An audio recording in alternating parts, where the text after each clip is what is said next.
How to fix Wi-Fi keeps turning off in Oppo Reno 14f.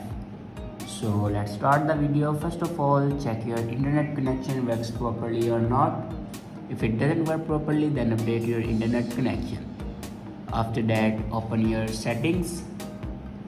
In settings, scroll down and here you can see the option system and update. Now click on it and then click on software update. Now here you can check your latest version will be updated or not. If it doesn't update to latest version, then update it to latest version. After update a latest version, then go back to your home screen and restart your device. For start your device, press and hold power button and swipe up to restart your device.